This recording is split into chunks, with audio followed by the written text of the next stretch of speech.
Salut à tous et bienvenue dans cet avant-match de la 31e journée de Ligue 1 entre l'Olympique de Marseille et le Stade Brestois. Dans cette vidéo, vous allez voir les groupes retenus pour ce match, les compositions probables ainsi que le pronostic du jeu FC 25. N'hésitez pas à vous abonner, à liker la vidéo si ça vous dit pas, eh ben c'est pas très grave. On va revenir sur cette 31e journée, donc ça a commencé dès vendredi avec la victoire de Nice à Paris 3-1. Malheureusement, le seul match que je voulais que Paris gagne, ben ils l'ont pas gagné. À croire que c'est fait exprès. Hier, samedi, nous avons eu la victoire de Strasbourg contre Saint-Etienne 3-1, le match nul entre Le Havre et Monaco et la victoire de Lyon contre Rennes 4-1. Donc des résultats qui arrange pas forcément les affaires de l'OM, si ce n'est le match nul de Monaco au Havre. Sinon, tout le reste, c'est des équipes qui se rapprochent. Aujourd'hui, nous avons droit à 15h à Angers-Lille. Pareil, on va fortement souhaiter la victoire d'Angers, voire le match nul, même si ça va être très compliqué. Nantes qui reçoit Toulouse, Montpellier qui est mathématiquement en Ligue 2, recevra le Stade de Reims, Lens Auxerre et enfin pour terminer, l'Olympique de Marseille qui recevra Brest. Alors au niveau des groupes, malheureusement j'ai pas trouvé le groupe de Brest, donc j'en suis désolé, je peux pas vous le communiquer. Par contre, j'ai le groupe de l'Olympique de Marseille, je vous l'affiche, regardez, dans les buts ça ne change pas, Delangue, Rouly et Fermo, Balerdi, Cornelius, Dedic, Garcia, Lirola, Merlin et Murillo pour les défenseurs, retour donc de Léo Balerdi. Est-ce qu'il sera apte à jouer ou pas, ça on verra. Au milieu, nous avons Benasser, Harit, Højbjerg, Kondogbia, Nadir, Rabiot et Rongier. Et enfin devant, Gouiri, Greenwood, Luis Enrique, Mopé, Mumbagna et Jonathan Roux. Au niveau des compositions probables, je vous affiche la composition probable de Brest selon le site La Provence. Couder dans les buts, une défense à 3, un schéma tactique classique, un 4-3-3 avec Lala, Chardonnay, Le Cardinal et Aïdara, Lesmelou, Madi Camara, Hugo Menetti au milieu de terrain, Pereira Lage, Ludovic Ajorc et Abdallah Sima devant. Au niveau des absences du côté de Brest, il y a Bizot et Ndiaye suspendus, c'est deux titulaires quand même, c'est pas rien. Marco Bizot c'est un excellent gardien et Ndiaye pareil, il fait une très bonne saison, donc c'est à prendre en compte. Même si on a vu que Lens, avec énormément d'absents, on n'a pas été capable de les battre. La Provence annonce du côté de l'OM cette composition-là, avec le retour de Balerdi titulaire, appuyé par Murillo et Garcia, Luis Enrique, Rongier, Højbjerg, Merlin, et devant Greenwood, Rabiot, Gouiri.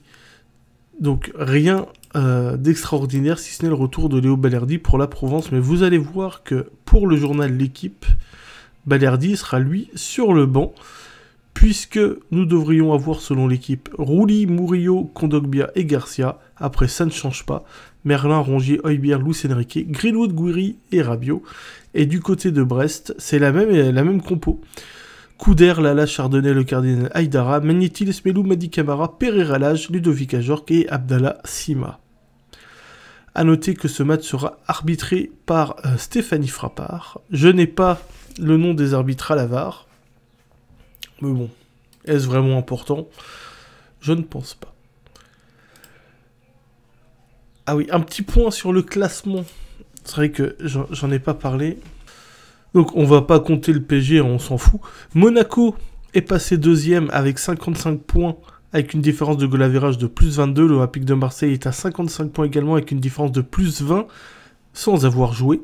Lyon est juste derrière avec 54 points, Nice 54 points, Strasbourg 54 points et Lille qui n'a pas encore joué 53 points. Si victoire de Lille il y a à Angers, ce qui est très très fort probable, Lille aurait 56 points et passerait deuxième avant le match de l'OM.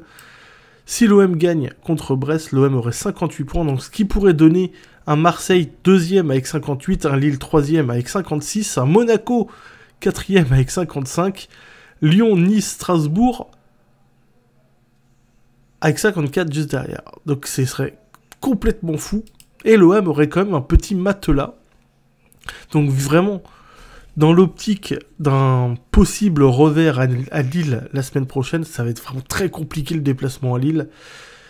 Ah, vous l'avez compris, hein, victoire obligatoire contre Brest, évidemment. Je vous laisse avec le pronostic de FC25, c'est-à-dire que je fais affronter les deux équipes gérées par l'IA, par l'ordinateur en difficulté légende. Comme ça nous donne un match et un prono pour le match de ce soir. Merci de m'avoir suivi. A très vite ce soir pour les réactions d'après-match, les conférences de presse d'après-match, en espérant une victoire. Allez l'OM, et ciao tout le monde. C'est un rêve d'enfant, on a tous envie de vivre ce genre de moment. On attend, on est impatient, mais voilà, on y est, on est maintenant plongé dans ce rêve, on guette ce moment magique, cet instant où le coup de sifflet retentit, cet instant où tout est possible. Quand le match commence, non, on n'est plus un enfant, le rêve est devenu une réalité. La soirée s'annonce fabuleuse, bienvenue à Marseille, bienvenue à l'Orange Vélodrome, on est impatient de voir ce que ça va donner. Je commenterai ce match avec l'homme que le monde entier nous envie, Omar Da Fonseca. On retrouve tout de suite la Ligue 1 avec ce duel intéressant, l'Olympique de Marseille contre Brest. Et oui, on y est, vous sentez la pression qui monte, l'adrénaline, c'est le football qui rentre dans les veines. Le numéro 23, Pierre Villensberg. Le numéro 21, Valentin Rongier. Le numéro 25, Adrien Rabiot. Et on termine avec le numéro 9, Amine Gouiri.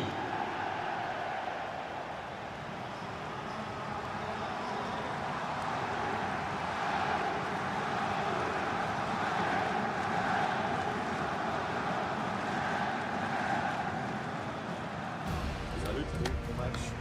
On joue bien. Je te remercie. Merci à toi. Comment ça va? Salut. Bon courage. Bon match. Bonne chance. Salut. Bonne chance. Merci. Bonne chance. Merci. Salut. Bon match. Bonne chance les gars. Merci. Bon match. Bon courage.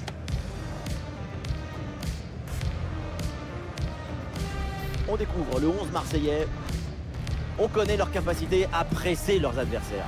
Leur pression ressemble à une meute de loups affamés autour du ballon. Mais une meute bien organisée. Oui, bien organisée, parfaitement synchronisée. Quand l'intelligence collective s'exprime parfaitement, c'est magnifique à regarder. Allez, la compo de départ pour le Stade brestois. Dans les manuels de football, c'est ça le 4-3-3 conventionnel.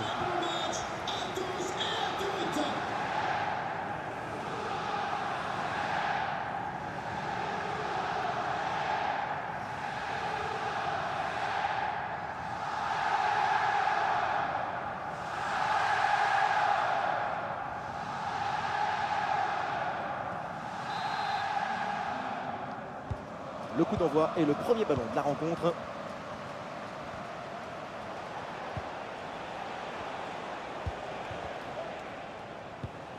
Pierre Lesmelou. Ludovic Ajorc. Ajorc. Ah oui, c'est bien joué. Le ballon pour Ajorc.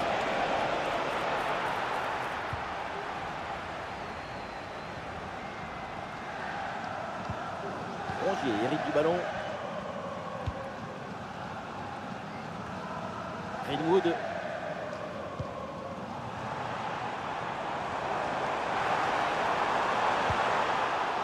Ah non, ce ballon est perdu. Sous la pression et donc le ballon finit par sortir.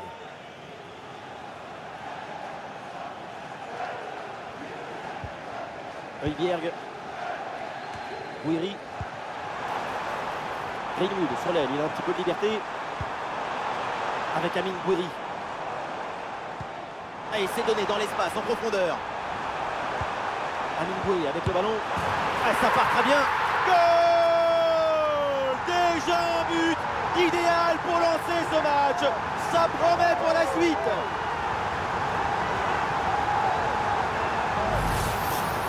J'aimerais bien savoir ce qui s'est passé sur cette action.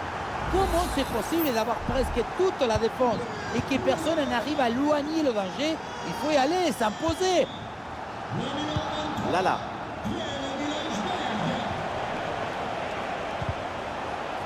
Perte de balle dans une zone hyper dangereuse. Attention. Attention, quelle surprise! Et voilà un début de match palpitant! But pour Brest. Et score de parité avec ce but inscrit, un partout. Magnetti. Højbjerg.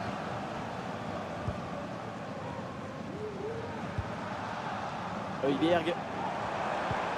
Le ballon pour Greenwood. Pour Greenwood. Et duel remporté en défense. Belle anticipation.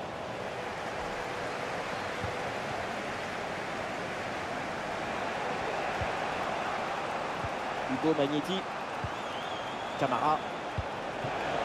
Ludovic Ajorc reçoit la balle.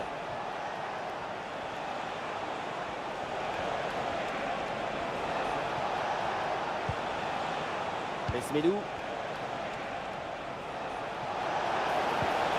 Ah oui, c'est bien vu ça.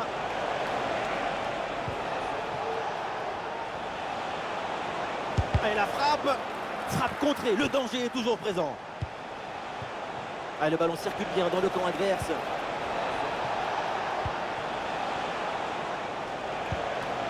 Hugo Magnetti. Ah, l'attaque n'ira pas plus loin. Très bonne lecture du jeu.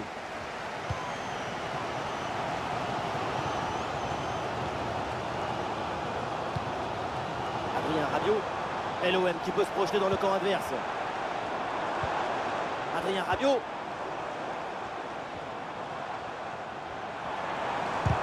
Oh, c'est bien défendu. Et ça sort. Renvoi au 6 mètres.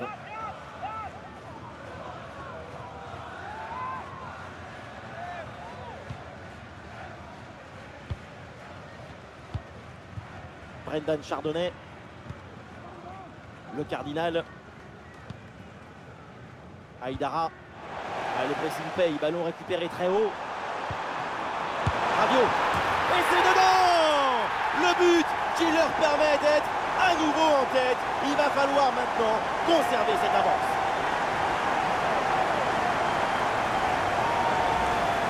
Le but, c'est la conséquence directe de cette pression sur la relance. Le ballon est repris très haut.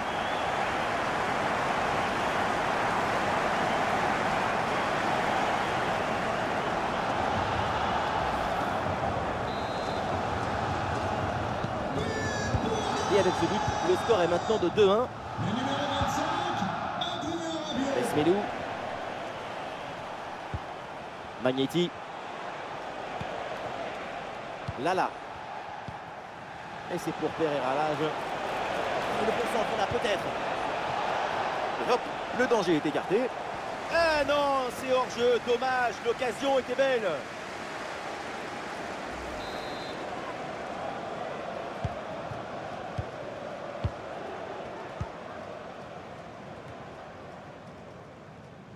Ah non, là, ce ballon qui est intercepté. Voilà, nous connaissons maintenant le temps additionnel. 1 minute en plus minimum. Un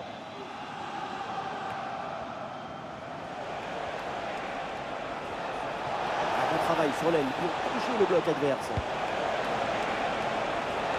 Et aucune question à se poser. Le ballon est renvoyé. Et voilà, l'arbitre qui siffle à l'instant la fin des 40.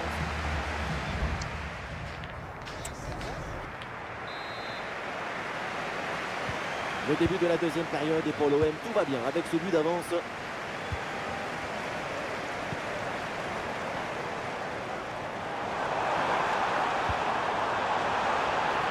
Une possibilité là pour centrer.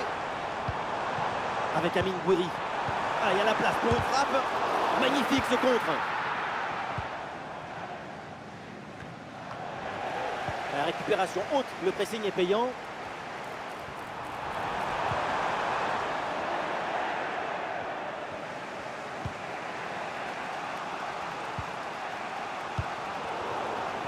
Ballon rendu à l'adversaire.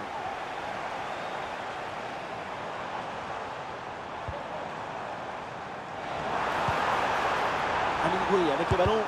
Frappe contrée, mais ce n'est pas fini. Et jolie frappe, mais ce n'est pas cadré. Changement demandé côté brestois.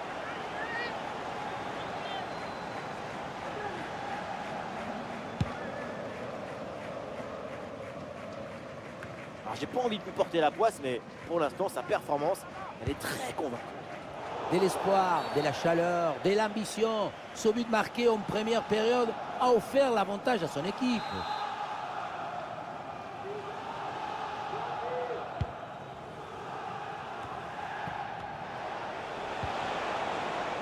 Mathias Pereira à l'âge. Il faut s'entraîner là-dessus. L'occasion de recoller au score sur ce corner.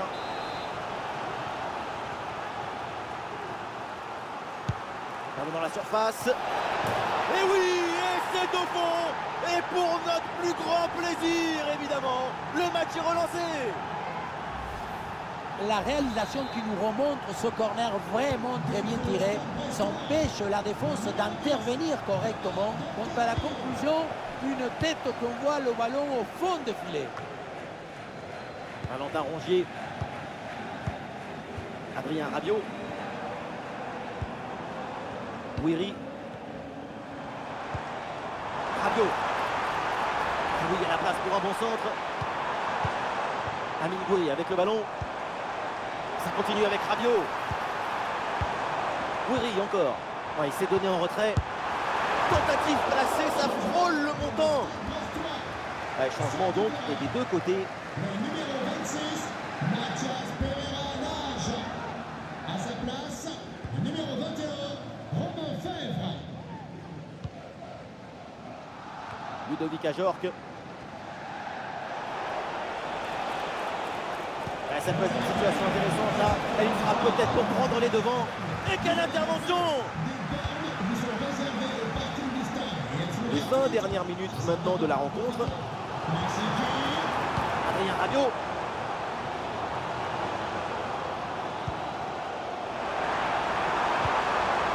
Wiri encore. Oh le but! Et c'est un CSC! Un contre son camp! C'est terrible! Mais maintenant, il va falloir s'en remettre.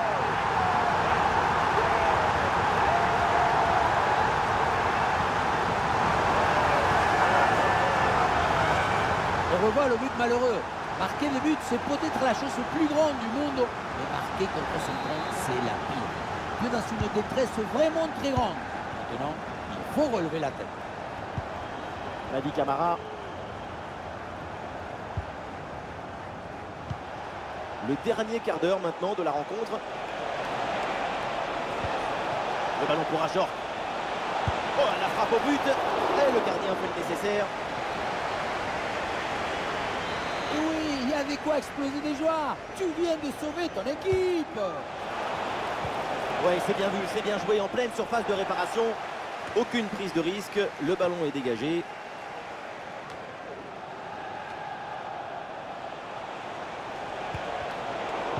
Non, les deux équipes à la peine pour garder le ballon. Ouais, le déboulé dans la défense adverse, bien joué. Ah, voilà, il protège bien son ballon. Oui, bien défendu.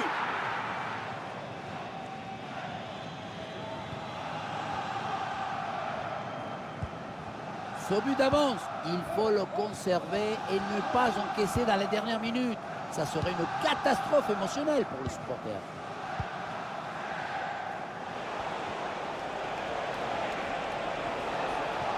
Et le ballon est rapidement mis en attaque pour tenter d'égaliser. Attention pour égaliser. Et le gardien qui écarte bien le danger. Sorti en touche. Joueur sortant, le numéro 23, Pierre-Emile Elsberg. Remplacé par le numéro 5. Ballon bien renvoyé.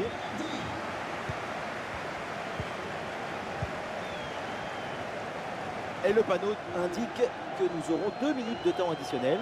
Avec contre-attaque là, peut-être, on va voir.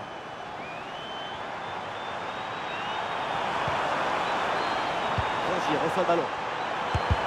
La frappe contrée, mais il y a encore danger. Et non, au final, il n'y a pas de danger. La fin donc du temps réglementaire et les Marseillais remportent ce match.